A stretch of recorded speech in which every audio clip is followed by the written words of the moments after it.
Premier point important qui fait partie de toute négociation de ce type d'accord, l'objet.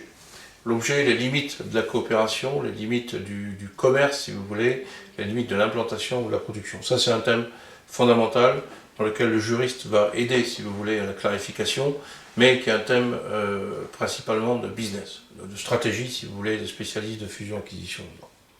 L'objet, ça veut dire quoi? Ça veut dire les champs d'activité dans lesquels les partenaires vont coopérer. Il est très important de préciser dans le détail ce qu'est l'objet. Pourquoi? Parce que cela va déterminer en fait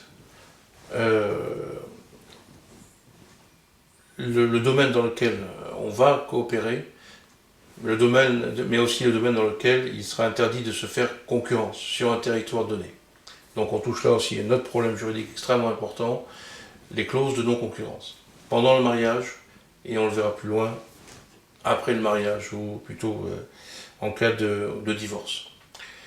Si on détermine un objet précis de coopération, de production, de distribution, de commercialisation sur le type de joint venture où on est, si vous voulez, ça veut dire que dans le domaine, on va déterminer un objet exclusif, dans lequel il serait interdit aux deux partenaires de faire concurrence sur un territoire donné.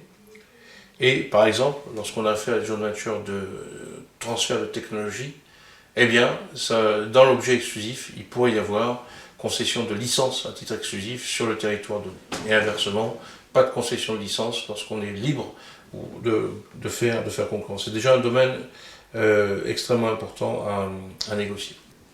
Toujours en introduction, ce concept de joint venture, il y a bien sûr des paramètres extrêmement importants à prendre en ligne de compte lorsqu'on réfléchit à l'implantation d'un joint venture. Sont les paramètres d'origine fiscale, c'est ce qu'on appelle l'optimisation fiscale. Les législations ne sont pas neutres, comme vous savez, dans les différents pays d'Europe. Et donc il faut voir exactement ce que l'on veut faire, ce que les partenaires veulent faire. Souvent ils sont de nationalités différentes. Il y a parfois des intérêts contradictoires à concilier.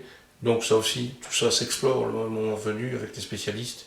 Et tout ça se négocie. Fiscalité, mais aussi un paramètre extrêmement important, lorsqu'il y a du personnel, je pense par exemple joint venture de production, de fabrication, etc., c'est le paramètre social.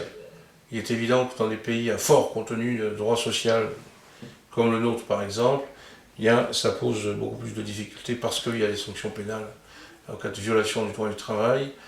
Ça peut poser beaucoup plus de difficultés que dans un autre pays. Alors tout ça s'étudie, se réfléchit. Il y a soit effectivement des questions qui touchent au statut individuel, contrat de travail, mais ça peut toucher aussi au statut collectif, les institutions représentatives du personnel, les questions qui touchent, si vous voulez, aux plans sociaux et aux divers mécanismes lorsque l'entreprise va mal. Donc il est évident que ces paramètres sont à prendre en compte en début de négociation.